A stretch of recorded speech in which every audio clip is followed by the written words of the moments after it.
Como hemos visto en capítulos anteriores, en módulos anteriores del curso, en general para que se pueda generar una infección asociada a la atención de salud se deben cumplir varios requisitos o varios eslabones de una cadena de transmisión.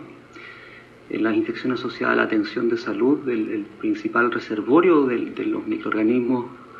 que se asocian a estas infecciones son los mismos pacientes que están hospitalizados, que pueden estar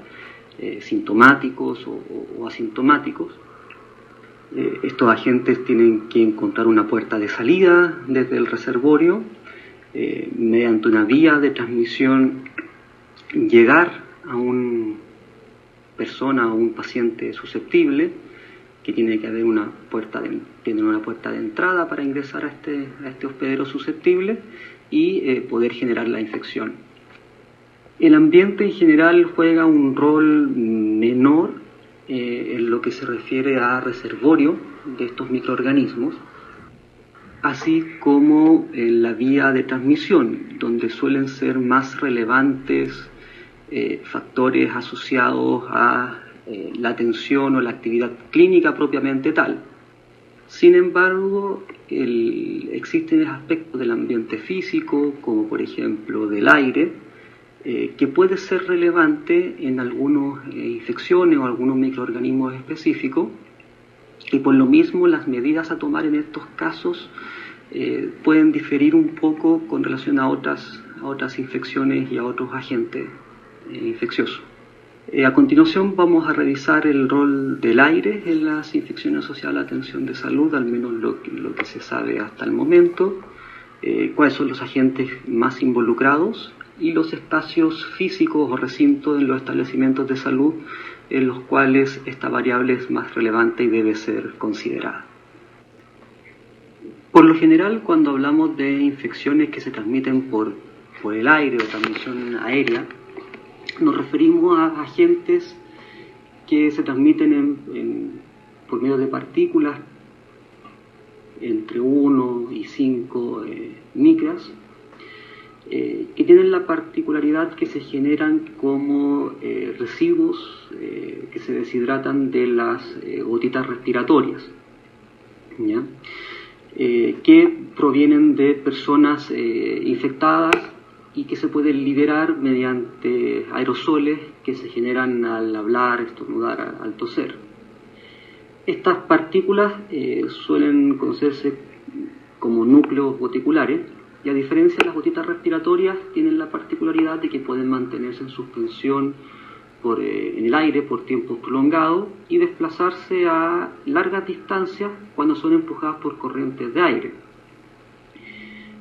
Además, por su tamaño, al ser inhaladas, pueden ingresar muy fácilmente a los alvéolos de individuos que han estado en el mismo habitación o en lugares en los cuales inhalan, digamos, estas partículas, sin necesariamente haber tenido un contacto directo con la persona o con el paciente que generó esta partícula, ¿ya? En general, el corte de las 5 micras habla básicamente del tamaño de las partículas que entran o que penetran inmediatamente en los alvéolos, pero partículas de mayor tamaño también en escenarios específicos se pueden generar y pueden mantenerse en suspensión. Entonces, la particularidad que tienen, en resumen, es que pueden viajar largas distancias, pueden mantenerse suspendidas en el aire por tiempos prolongados y por lo mismo pueden generar infecciones en personas que están muy distantes, en personas que están, digamos que no están en contacto con la persona infectada, o incluso personas que ingresan a una habitación en la cual estuvo un paciente infectado y en la cual este paciente ya no está. Como requisito para que un microorganismo pueda transmitirse por esta vía, se requieren las siguientes condiciones y tienen que estar todas ellas presentes. Tiene que el patógeno, el agente causante de la infección, tiene que estar viable al interior de la gotita que va a generar o de la partícula, digamos, que va a estar, que se va a proyectar en el aire, ¿ya? Además, este microorganismo tiene que ser capaz de sobrevivir a las condiciones ambientales a las cuales va a estar expuesto una vez que se expele al ambiente en la gotita o en el núcleo del gotita, y tiene que ser capaz también de conservar su capacidad de infección ante la exposición a distintos factores físico-ambientales como calor, luz, humedad relativa, evaporación, temperatura, etc. A su vez también tiene que ser capaz de llegar al hospedero susceptible a una concentración o dosis infectante suficiente, y por supuesto tiene que encontrarse con la puerta de entrada de un hospedero susceptible a hacer la infección. De no estar estas condiciones simultáneamente presentes, un microorganismo difícilmente puede ser viable o puede ser candidato a que pueda ser transmisible por esta vía aérea. Si alguna de las variables no está o alguna de las condiciones no está, la infección no se va a producir. En resumen, cuando hablamos de transmisión vía aérea, en general nos referimos a aquellos microorganismos que se pueden transmitir a grandes distancias, mucho más de 1 metro o 2 metros, que son capaces también de transmitirse entre habitaciones o sectores sin mediar un contacto físico con el reservorio o sin mediar la necesidad de fómites que actúen transmitiendo el microorganismo, y también infecciones en las cuales el hospedero susceptible puede infectarse incluso estando varias horas estando expuesto al microorganismo que fue emitido por el reservorio incluso varias horas después. En caso contrario, la verdad es que hablamos más bien de transmisión por gotas o gotitas. Lo relevante en todos estos casos es que se identificó la posibilidad de transmitir la infección desde un paciente de reservorio a otros pacientes a grandes distancias, incluyendo situaciones en las cuales se transmitió la infección a personas en unidades o habitaciones distintas a las que estaba el paciente reservorio o el caso reservorio, sin mediar contacto físico o fómites, e incluso se generaron infecciones horas después de que el paciente o el reservorio abandonó la habitación, ¿ya? Existe un conjunto de otros agentes en los cuales también se ha planteado esta posibilidad de vía de transmisión, como el caso de influenza, el SARS, el MERS o el COVID, entre otros. Aunque la verdad es que si bien se reconoce la plausibilidad de esta vía, se desconoce qué tan relevante es en el contexto general de la cadena de transmisión de este microorganismo, y si es una vía de transmisión predominante o más bien excepcional que obedece a situaciones específicas. Hay una categoría especial que se conoce que es la vía aérea, o la transmisión aérea, oportunista, que se describe cuando un microorganismo cuya vía de transmisión habitual no es la aérea, se puede transmitir siguiendo esta vía aérea, digamos, pero en escenarios específicos, ¿ya? En particular lo que se refiere a atención de salud, que son durante actividades que se asocian a una mayor producción de aerosoles, y estos agentes por lo general se describen, o esta transmisión se describe como transmisión aérea oportunista. La verdad es que a la fecha, excluyendo algunos casos de infecciones de laboratorios clínicos, manipulación de muestras en condiciones específicas que se han observado, la mayor cantidad de estudios se concentran en infecciones por el coronavirus del SARS, aunque también se han, por analogía, digamos, ha extrapolado estas observaciones a otras infecciones por otros coronavirus, como el mismo SARS-CoV-2 y el MERS, y también a infecciones por otros virus respiratorios, como influenza. Con relación a estos procedimientos generadores de aerosoles que se han visto involucrados en generar infecciones oportunistas, en particular en el equipo de salud, en general se caracterizan porque aumentan la producción de aerosoles con una mayor producción de estos núcleos goticulares, ¿ya? O partículas un poco más grandes, ¿ya? Que por lo general por algunos de los siguientes mecanismos, como son la inducción de una mayor generación por parte de la vía aérea de un paciente, ¿ya? Como puede ser durante la intubación y extubación, la inducción del puto con solución salina, la traqueostomía. También pueden ser procedimientos que per se generan aerosoles, como la nebulización, que es un procedimiento que en sí genera aerosoles, ¿ya? Y también son procedimientos que pueden facilitar la generación y la dispersión de aerosoles por acción del mismo procedimiento, ¿ya? Como por ejemplo la ejecución de fuerzas mecánicas de alta intensidad sobre superficies que están cubiertas, que son superficies por lo general cubiertas con alguna película líquida, en la cual hay partículas que son capaces de dispersarse. Esto se ve esencialmente durante cirugías, autopsias o procedimientos odontológicos en los cuales se usan rotores de alta velocidad sobre estas superficies, ¿ya? También se puede ver en algunos procedimientos quirúrgicos, como uso de ciertos tipos de pluma láser sobre algunos tejidos. También se puede ver en aspiración abierta de la vía aérea, en ventilación mecánica no invasiva, en la ventilación manual antes de la intubación, ¿ya? El asunto es que, si bien se ha evaluado en general el riesgo de infección en estos distintos procedimientos, no en todos ellos, aun cuando se genera una mayor cantidad de aerosoles, se ha documentado una asociación con un mayor riesgo de infección de parte del equipo de salud o de las personas que participan en el procedimiento, ¿ya? En general, los que tienen mayor consistencia en cuanto a que se asociarían un mayor riesgo de infección serían la intubación traqueal, la ventilación no invasiva, la traqueostomía y durante la ventilación manual antes de la intubación, ¿ya? En los otros procedimientos en general hay casos documentados específicamente de transmisión por agentes como Mycobacterium tuberculosis, o la identificación de riesgo de infección no ha sido del todo documentada, o ha sido más bien consistente entre los distintos estudios, ¿ya? En general, cuando hablamos del aerosol que se genera producto de la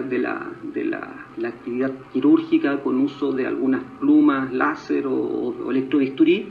se suele describir esto en la literatura más bien como humo quirúrgico, más que como aerosol, ¿ya? Pero tendría ciertas particularidades que lo haría similar.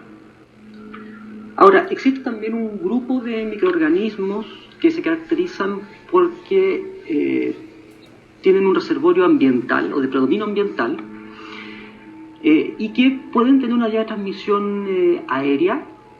básicamente porque durante su ciclo reproductivo, principalmente por generación de esporas, pueden tener una dinámica de transmisión que se asemeja bastante a la de los núcleos goticulares, ¿ya?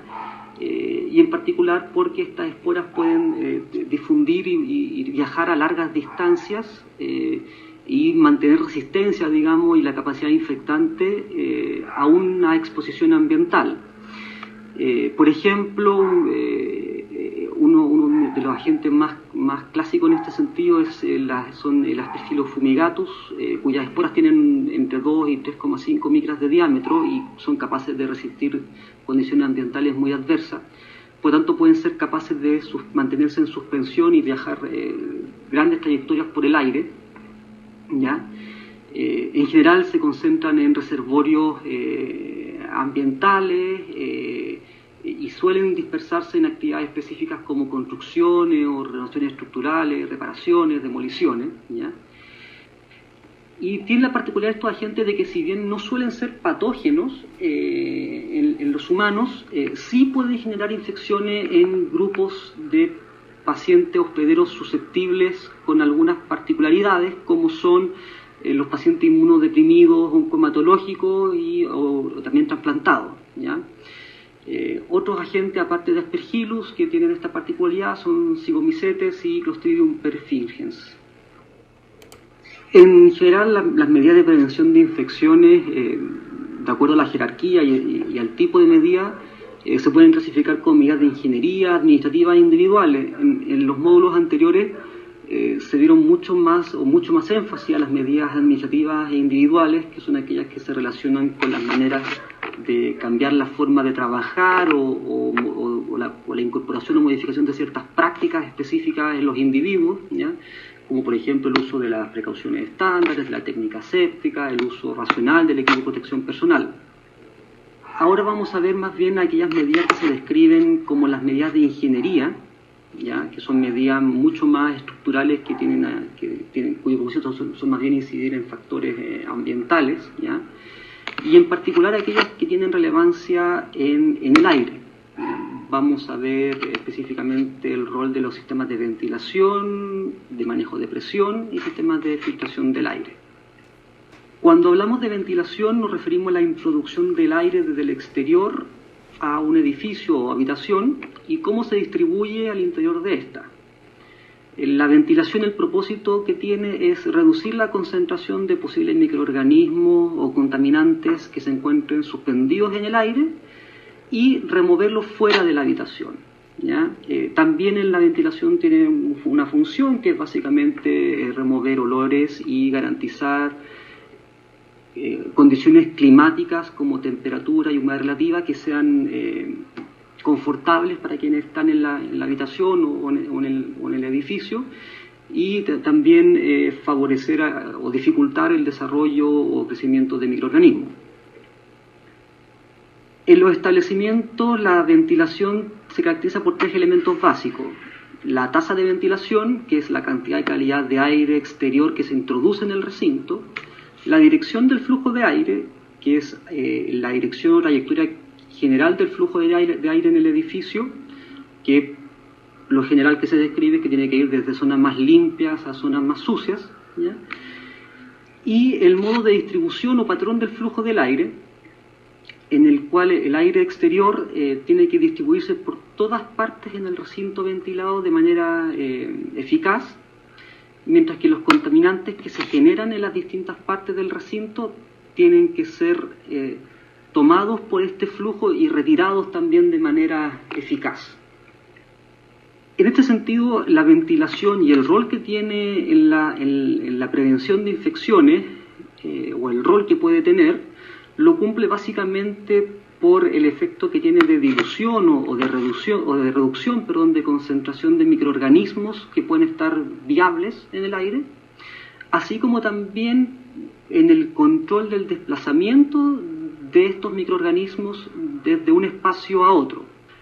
Aquí hay que tener precaución porque si bien el rol de la ventilación pudiese parecer obvio, la verdad es que los estudios que documenten su importancia relativa con relación a otras medidas, como higiene de manos, uso de equipo de protección personal, aislamiento, inmunizaciones, la verdad es que es bastante más relativo e incierto. ¿Cómo se puede ventilar un edificio o una habitación? En general hay tres grandes categorías de métodos de ventilación. Está la ventilación natural, que es aquella que se genera mediante fuerzas naturales, como puede ser el viento, las diferencias de densidad entre el aire interior y exterior, las que hacen entrar el aire del exterior del edificio, por ejemplo, hacia su interior, por ejemplo, a través de aberturas que se construyen para esta finalidad de manera específica, como pueden ser ventanas, puertas, chimeneas, torres de viento, etc., ¿ya?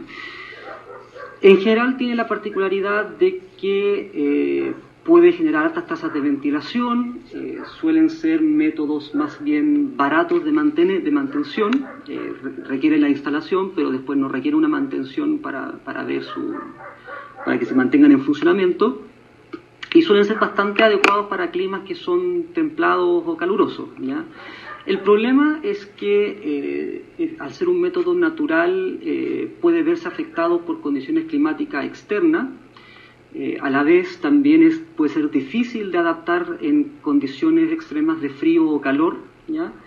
y también tiene la particularidad de que si se requiriera controlar presión adentro de la habitación, los métodos de ventilación natural no serían muy aptos para este propósito, ¿ya? Cuando el motor que genera la ventilación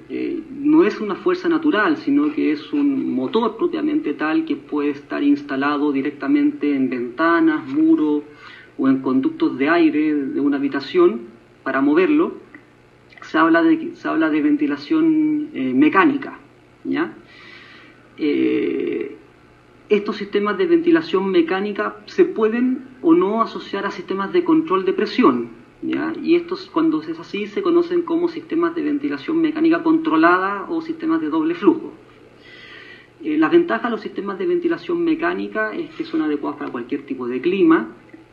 y que además tienen la particularidad de que permiten controlar humedad, temperatura y otras variables que no son posibles de controlar mediante la ventilación natural. El problema, las desventajas, es básicamente asociado a los costos, tanto de instalación como de mantención, y que, dependiendo del equipo utilizado, pueden ser molestos para los que están adentro de la habitación, particularmente por el ruido, aunque con las tecnologías hoy en día eso es cada vez menos frecuente. Finalmente está la ventilación híbrida o ventilación mixta, que es el uso de ventilación natural, pero que se complementa con alguna medida de ventilación mecánica en situaciones en las cuales esta ventilación natural cae, ¿ya? Tiene la ventaja de que es apto para cualquier tipo de clima y además tiene una ventaja desde el punto de vista de eficiencia energética, ¿ya? El inconveniente es que puede ser un poco más complejo de diseñar, ¿ya? ¿Qué sistema de ventilación se optará? Va a depender de las condiciones ambientales, estructurales, del perfil de los pacientes involucrados, y la verdad es que no hay una receta única, sino que más bien deben sopesarse estas distintas variables al momento de decidir, planificar qué tipo de ventilación se va a implementar en el establecimiento. Como vimos, entre los sistemas de ventilación mecánica hay un tipo particular que es el sistema de ventilación de doble flujo. En estos casos, el sistema que se utiliza permite que tanto la entrega de aire o la inyección de aire como la extracción del aire están ajustados de tal manera que se crea una gradiente de presión generado por una diferencia entre las tasas de inyección y extracción de aire de esta habitación o de este recinto, ¿ya? Y este manejo de presión de doble flujo permite que la presión de una habitación o recinto pueda mantenerse ligeramente positiva o negativa con relación a su recinto próximo o su recinto más próximo, ¿ya? El propósito, o sea, si se mantiene negativa o positiva, va a depender qué es lo que se pretende con este fin. Si quiero presión negativa, lo que requiero es extraer más aire del aire que estoy inyectando. Si requiero presión positiva, lo que necesito es inyectar más aire del que estoy retirando de la habitación, ¿ya? La presión negativa es en la cual la presión al interior del recinto es menor que la que está en zonas aledañas. El aire del recinto sale principalmente por un extractor que está al exterior, ¿ya? Hacia el exterior de la habitación, y el aire de las zonas aledañas al recinto van a entrar a esta habitación por esta gradiente de presión cuando se genera algún tipo de comunicación, ¿ya? Como puede ser apertura de una puerta o apertura de una ventana. Esto es importante porque en la medida de que esto se genere, esta diferencia de gradientes de presión va a tender a igualarse, ¿ya? Mientras que las habitaciones o los recintos con presión positiva se caracterizan por tener una presión que es mayor a las zonas que están más aledañas. El aire del recinto en este caso permanentemente se encuentra saliendo de la habitación, ¿ya? Y este aire va a salir básicamente hacia las zonas aledañas de menor presión, nuevamente cuando se genera alguna comunicación. Aquí lo relevante en ambos sistemas de control de presión, tanto negativo como positivo, es que además de este sistema de control de ventilación, se requiere, como se puede, digamos, deducir, que existan condiciones estructurales que controlen la comunicación que existe en el aire entre esta habitación y los recintos más cercanos. Esto es capacidad de mantener puertas cerradas y selladas, lo mismo con las ventanas, en fin, que exista control de cada una de las posibles vías de comunicación que existen entre el interior del recinto y el exterior más próximos, ¿ya? De no existir estos controles, lo que va a pasar es que va a tender a generarse una igualación de presiones entre ambos recintos y finalmente cualquier efecto de diferencia o gradiente de presión se va a perder. Entonces, en recintos, habitaciones con presión negativa, esta presión negativa se va a lograr extrayendo más aire del que se aporta en la habitación o en el recinto, ¿ya? En estas áreas, con presión negativa, el aire va a fluir desde los espacios adyacentes con mayor presión hacia la habitación, es decir, la habitación o recinto va a tender a atraer aire, ¿ya? Por lo tanto, si yo quiero evitar que un microorganismo salga de la habitación, esa habitación tiene que tener básicamente una presión negativa, con la cual yo al estar atrayendo aire, voy a evitar que ese microorganismo que viaja en el aire, digamos, pueda salir de esta, ¿ya? Por el contrario, la presión positiva se logra inyectando o entregando más aire del que se extrae en la habitación, ¿ya? Y en ese sentido, el aire que está en la habitación va a tender a empujar hacia afuera, hacia los espacios aledaños con menor presión. El aire va a tender a escapar de la habitación o recinto, ¿ya? Por lo mismo, las salas o los recintos con presión positiva los tengo que utilizar en aquellos casos en los cuales yo quiero impedir que agentes que están suspendidos en el aire de afuera a la habitación ingresen a la habitación o ingresen al recinto, ¿ya? Hay una categoría relativamente nueva, que son las habitaciones que se utilizan, conocidas como compresión neutral, ¿ya? En las cuales la habitación tiene una antesala adyacente, o una que le suelen decir esclusa, y esta antesala, a su vez, tiene un sistema de ventilación de doble flujo que permite tener una alta tasa de ventilación y mayor presión que el corredor adyacente, ¿ya? Pero a su vez, el corredor adyacente tiene una presión similar a la que se encuentra al interior de la habitación, ¿ya? Entonces, lo que permite es generar esta gradiente de presión en esta antesala o esclusa, por decirlo de alguna forma, que permite generar la condición de aislamiento, pero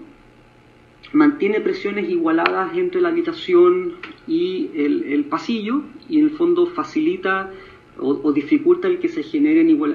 episodios en los cuales ambas presiones se igualen, ¿ya? ¿Qué tantos beneficios entrega esta tercera modalidad respecto a las otras dos? La verdad es que no se sabe, ¿ya? No es tanta la experiencia en ese sentido, y en cuanto a resultados clínicos se desconocen. Entonces, en las habitaciones o recintos con presión negativa, esta mayor extracción de aire va a impedir que los microorganismos que estén al interior de la habitación salgan de esta y viajen o se dirijan a zonas donde existan pacientes o personas susceptibles, ¿ya? Por lo mismo, estas salas, digamos, requieren una extracción de aire que tiene que tener la particularidad de que tiene que ser hacia el exterior, ¿ya? Donde no hayan personas susceptibles de adquirir la infección, ¿ya? O, en su defecto, si el aire que se extrae de este recinto o habitación se va a recircular y por tanto eventualmente podría exponer a otros pacientes susceptibles en un establecimiento, ese aire que se extrae debiera o tiene que ser sometido a algún sistema de filtración para remover microorganismos e impedir que otros pacientes susceptibles se pudieran exponer. Entonces aquí lo relevante es que la extracción del aire sea hacia el exterior, donde se diluyan las concentraciones de estos microorganismos viable y la posibilidad de generar infecciones sea nula, o, como les decía, en su defecto, generar un sistema de paso por algún tipo de filtro que elimine estos microorganismos del aire que se extrae de la habitación para no exponer a otros pacientes susceptibles y el aire se va a recircular. Por el contrario, en recintos, habitaciones con presión positiva, la inyección de aire es mayor que la extracción, y esto va a hacer que el aire tienda a escapar de la habitación o el recinto. Por tanto, aquellos agentes o microorganismos que quieran entrar a la habitación desde afuera de esta no van a poder hacerlo van a poder hacerlo porque van a verse, entre comillas, empujados por la presión que se ejerce al interior de la habitación, ¿ya? Presión negativa, las personas susceptibles van a estar afuera de la habitación, ¿ya? Y el reservorio va a estar adentro, o sea, el paciente infectado va a estar en la habitación. En los recintos con presión positiva, por el contrario, las personas susceptibles están al interior de la habitación y los microorganismos y el reservorio están fuera de esta. Bueno, ya vimos dos aspectos de manejo ambiental relevantes en cuanto al aire, como son el manejo de presiones y la ventilación. Un tercer proceso relevante es la filtración, ¿ya? La filtración es el proceso de reducción y remoción de partículas en el aire fresco que ingresa a una sala, unidad, recinto, mediante distintos mecanismos de carácter físico, ¿ya? En general coinciden o concuerdan estos mecanismos que el aire se conduce y se hace pasar se hace pasar de manera forzada por un material con cierta porosidad, ¿ya? Que tiene poros, valga la redundancia, de cierto tamaño, que lo que hace esencialmente es detener aquellas partículas que son de mayor tamaño, lo cual a su vez combina con otras medidas como son la electrostática, que es la retención de partículas mediante cargas negativas por la colocación de cargas positivas, digamos, en uno de los componentes del filtro. Esto permite filtrar partículas incluso de menor tamaño que logran pasar, que por su tamaño, digamos, lograrían pasar los poros.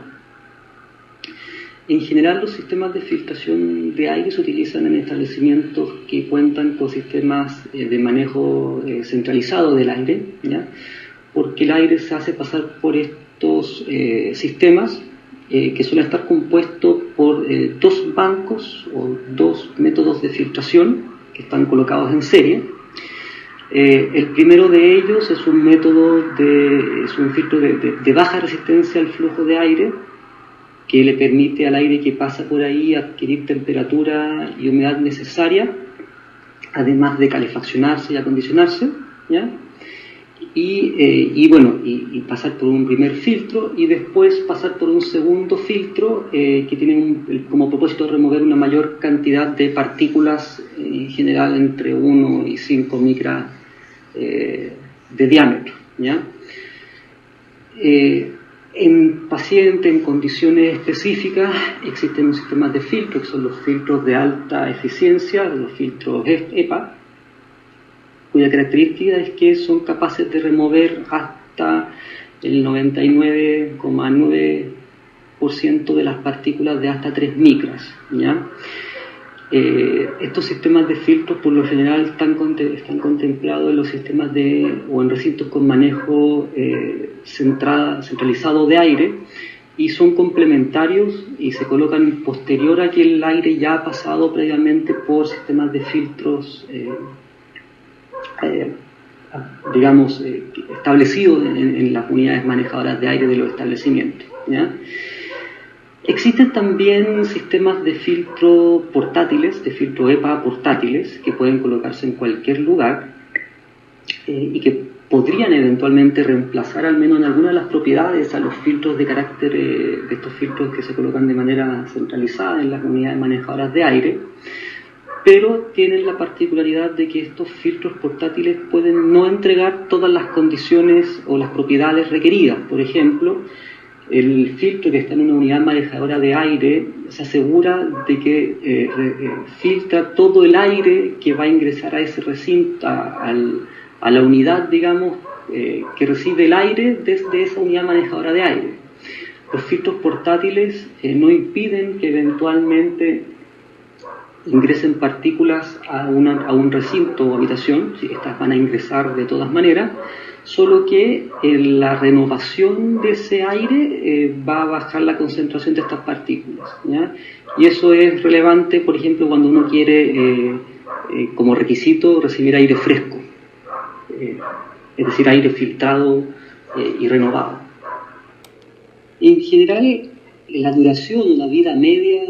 la vida útil de estos filtros van a depender de varias variables, digamos, como son propiedades intrínsecas del filtro en sí, como también, que están asociadas básicamente a condiciones de fabricación y materialidad, pero también van a depender de variables como son la contaminación ambiental, tanto de partículas como de químicos ambientales, ¿ya? Si el aire existe una acumulación excesiva de polvo y partículas, por ejemplo, si hay una construcción cercana al establecimiento o al lugar donde tengo instalado este filtro, lo que va a pasar es que estas partículas van a comenzar a tapar los poros, a tapar el filtro, básicamente, los poros del filtro. Esto va a generar una alta resistencia en el filtro y la duración de ese filtro, la vida útil, se va a cortar, ¿ya? Esto es muy relevante, que para mantener la funcionalidad no basta con instalar el filtro, sino que se debe mantener una supervisión y un reemplazo que tiene que hacerse de sus componentes de acuerdo a recomendaciones de cada uno de los fabricantes, pero también de acuerdo a mantenciones preventivas que se pueden requerir de acuerdo a las condiciones ambientales, ¿ya? Vale la pena mencionar que se han descrito brotes de infecciones en establecimientos con unidades de manejadores del aire centralizado por la acumulación de microorganismos en sectores cercanos a estos filtros, ¿ya? Particularmente de infecciones por enfermedades fúngicas invasoras como aspergilosis, que se asocian a un mal funcionamiento de estos filtros por una falta de mantención y de supervisión adecuada, ¿ya? Por lo tanto, no basta con tener el filtro, con instalarlo, sino que tiene que velarse porque se le haga un mantenimiento, y ese mantenimiento va a depender de las propiedades propias del equipo e instrucciones del fabricante, pero también de las condiciones ambientales en las cuales está inserto el recinto o la habitación en la cual está este filtro. Ahora bien, vamos a hablar de algunos espacios que tienen ciertas características, o algunos recintos que los hace especialmente relevantes desde el punto de vista del manejo del aire y otros factores ambientales en los establecimientos de salud, en lo que se refiere a prevención y control de infecciones. Particularmente vamos a describir qué ocurre con los pabellones quirúrgicos o los quirófanos, las unidades de hospitalización de pacientes inmunocomprometidos, los sectores o unidades de aislamiento aéreo y las salas en las cuales se ejecuten procedimientos con alta generación de aerosoles.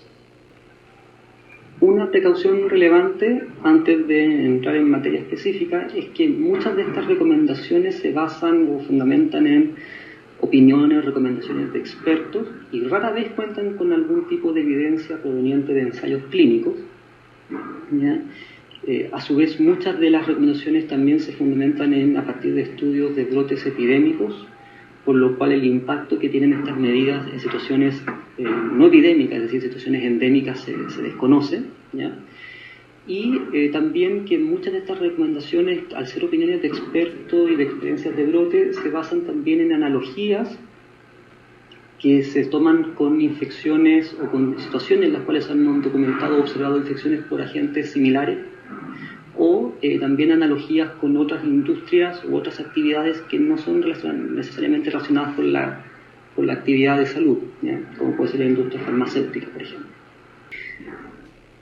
Los pabellones quirúrgicos, en general, se reconoce que el inicio de las habitaciones o las unidades independientes para realizar cirugías comenzó más bien con fines docentes, ¿ya? Fue hasta mediados del siglo XX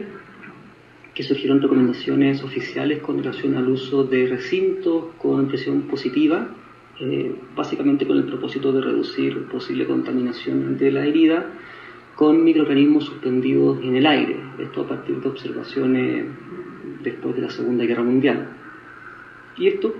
básicamente a partir de brotes de infecciones quirúrgicas profundas, particularmente en situaciones en las cuales existían actividades generadoras de polvo o construcciones cercanas o actividades de movimientos de tierra, instituciones cercanas o dentro de los recintos, y así como también por estudios preliminares que sugirieron cierta asociación entre la concentración de microorganismos en el aire y la incidencia de infecciones quirúrgicas, en particular de infecciones profundas y con presencia de prótesis, ¿ya? Si bien es plausible plantear que los cambios frecuentes, la renovación frecuente del aire y la presencia de aire filtrado se puede asociar o se asocia con un mayor riesgo de infección quirúrgica, la verdad es que a la fecha, si bien se ha establecido cierta correlación con la colonización de la piel del sitio quirúrgico, esta asociación que se pensaba que era muy fuerte con la infección quirúrgica al día de hoy está más bien en duda, ¿ya? Y de hecho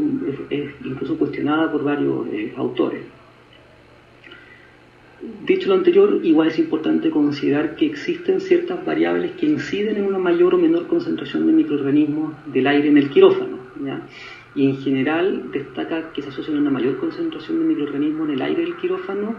el nivel de actividades, a mayor número de actividades y movimientos de las personas que están dentro del quirófano,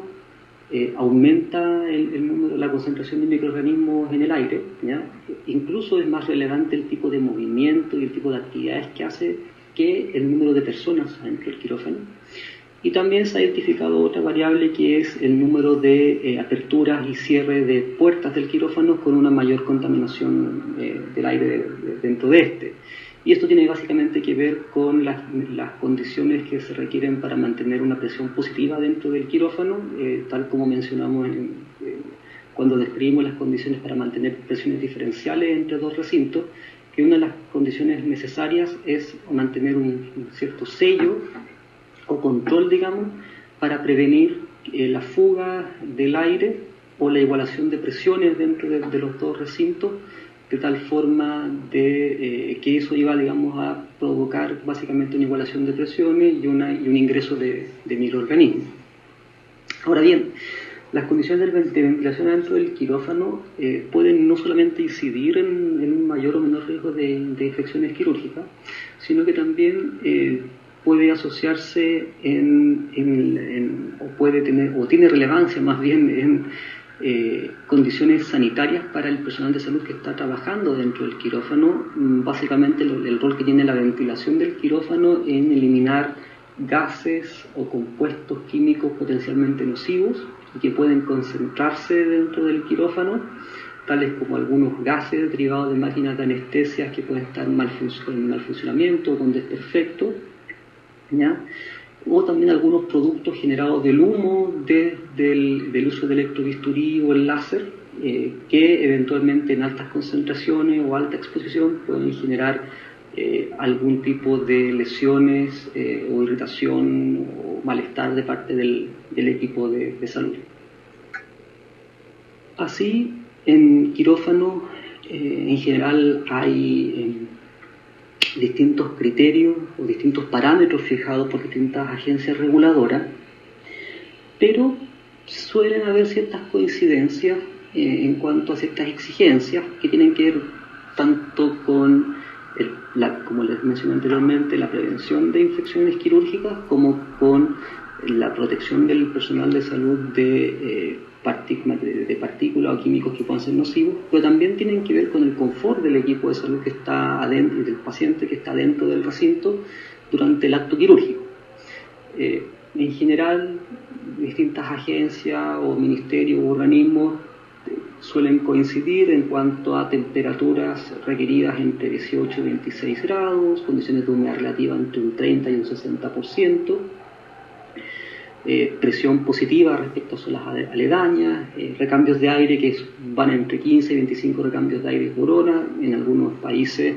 existen agencias que varían esta recomendación de acuerdo al tipo de cirugía, por ejemplo, y suelen ser más exigentes para cirugías con prótesis o con implante y menos exigentes para cirugías que no requieren este tipo de dispositivos. Eficacia de filtración de aire, por lo general se pide que el aire que está en el quirófano sea filtrado sobre un 90% en todos ellos. En algunos países está la exigencia de que el aire pase por filtros de alta eficiencia, ya sea de manera permanente mientras esté el quirófano en uso, o en algunos países también se opta más bien esta medida para algunas cirugías, no para todas, ¿ya? Y con relación a la posibilidad de que el aire recircule, es decir, que una vez que el aire que se elimine del quirófano vuelva a ingresar a pasando por un proceso de filtración, la verdad es que varía. Hay países en los cuales aceptan la posibilidad de que el aire del quirófano recircule a otros recintos o al mismo quirófano, y hay otros países en los cuales, y otras agencias en los cuales esto no está contraindicado formalmente, de hecho. En las salas, las habitaciones del paciente inmunocomprometido, estamos hablando básicamente de pacientes que tienen ciertas características o factores de riesgo propias que los hace más susceptibles a presentar infecciones, en particular pacientes que tienen recuentos de neutrófilos inferiores a 500 células por mililitro,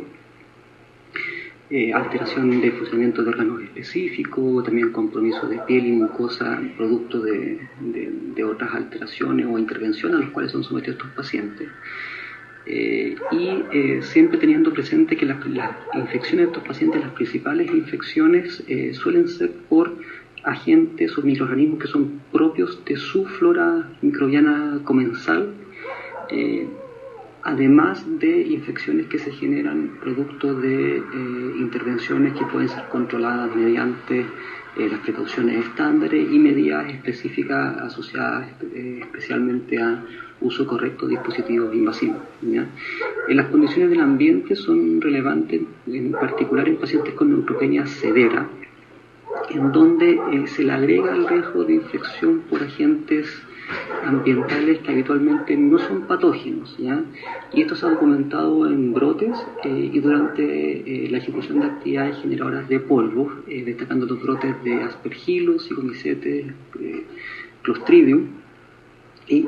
que en general se caracterizan por una alta morbilidad y alta letalidad. En las medidas ambientales que en general se han visto y se han estudiado con mayor detención en pacientes oncohematológicos y pacientes con trasplante de médula ósea, se habla, digamos, de la implementación, o se recomienda la implementación de lo que se describen como ambientes protegidos o aislamientos protectores, ¿ya? En general, si bien los componentes de estos aislamientos protectores o ambientes protegidos pueden variar entre distintos establecimientos, en general, por consenso de expertos, se describe que debiesen tener habitaciones con presión positiva, justamente para prevenir el ingreso de microorganismos desde fuera de la habitación hacia la habitación. A su vez, que el aire de la habitación debiese, antes de entrar, debe ser filtrada por filtros de alta eficiencia. Tener básicamente, habitaciones selladas justamente para poder mantener presión positiva, sistemas de ventilación con más de 12 recambios o al menos 12 recambios de aire por hora, y sistemas de direccionamiento del flujo, básicamente como mencioné anteriormente, para permitir que el aire que ingresa a la habitación esté filtrado, ¿ya? A través de un filtro de alta eficiencia, y se retire este aire, digamos, por un lugar que que impida que recircule el aire dentro de la habitación, ¿ya? En ese sentido, la clave en este tipo de habitaciones, así como en cualquier habitación que tiene manejo de presiones o manejo de la direccionalidad del flujo de aire, es la mantención y la revisión periódica de las condiciones de presión y de direccionalidad de los flujos de aire, ¿ya? Y como dije anteriormente, estas medidas se han evaluado más bien en condiciones de brotes, pero está la duda si efectivamente estas medidas se requieren habitualmente de manera permanente en situaciones no de brote o en situaciones endémicas, por cuanto la evidencia no es consistente en demostrar su efectividad. Las salas de aislamiento aéreo son aquellas que se usan como complemento a las precauciones estándares y a las precauciones adicionales, digamos, de transmisión aérea en enfermedades o en infecciones que se conoce que se pueden transmitir por esta vía. En general aplica a pacientes con tuberculosis xilífera, varicela o zoster diseminado. Como cualquiera de las precauciones adicionales basadas en mecanismo de transmisión, y a diferencia de las precauciones estándares, requiere que exista una sospecha diagnóstica o al menos un diagnóstico del paciente que está en esta unidad. Y el propósito principal es prevenir que la infección de este paciente que está ubicado en esta habitación de aislamiento aéreo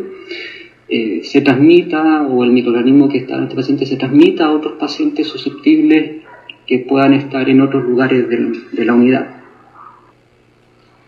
Como mínimo, el consenso es que el paciente debe estar en una habitación individual, ¿no? Eventualmente podría compartir el paciente la habitación con otro paciente siempre y cuando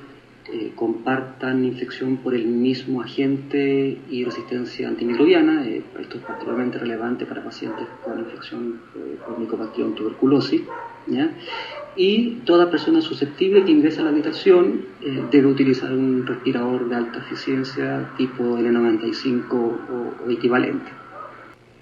Adicionalmente, distintos grupos de expertos sugieren que las tasas de ventilación deben ser al menos de 6 recambios de aire por hora, o idealmente 12 recambios de aire por hora, si es ventilación natural, asegurar unas tasas de ventilación elevadas, en particular en los espacios adyacentes a la unidad, para así hacer que el flujo de aire que sale de esta unidad se mueva hacia sitios donde por efecto de dilución se reduzca la concentración de microorganismos eventualmente viables, ¿ya? Adicionalmente se podría implementar, o también se recomienda, el uso de presión negativa de la habitación respecto a zonas aledañas,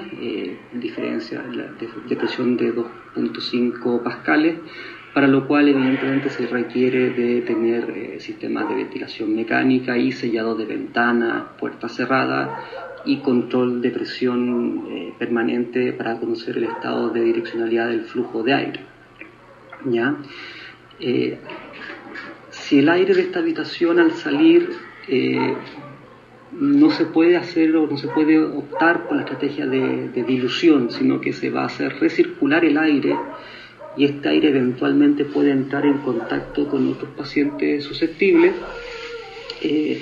Este aire extraído tiene que ser sometido antes de recircular a sistemas de filtración como filtros de alta eficiencia o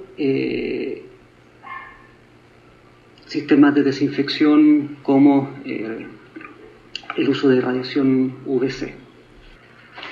Finalmente están las salas en las cuales se ejecutan procedimientos generadores de aerosoles, en particular aquellos que se asocian con un mayor riesgo de infección, donde lo mínimo es que todo aquel que esté en esta sala durante la ejecución del procedimiento debiera estar utilizando un respirador de alta eficiencia tipo N95 o equivalente. Las otras medidas,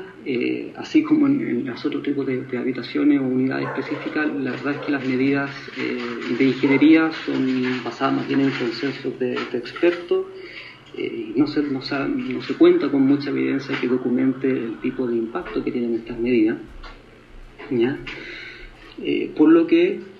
hay que estar, digamos, en evaluación permanente ante la aparición de nueva evidencia, ¿ya? Se sugiere que debiesen ser salas o recintos con ventilaciones similares a las de aislamiento aéreo, es decir, con 6 recambios de aire por hora y como mínimo o idealmente 12 si tienen sistemas mecánicos de ventilación, o tasas mínimas medias de ventilación de 160 litros por segundo por paciente, con un mínimo de 80 litros por segundo por paciente si es que el sistema de ventilación es más bien natural, ¿ya? Y hay grupos también de expertos que sugieren que adicionalmente debiese propenderse a utilizarse sistemas de control de presión con presión negativa, tal como el aislamiento aéreo, y eventualmente si el aire de estas habitaciones se va a recircular a otras unidades donde hay personas susceptibles, también ser sometidas a procedimientos de filtración o desinfección, ¿ya? Aunque se desconoce el impacto de estas medidas.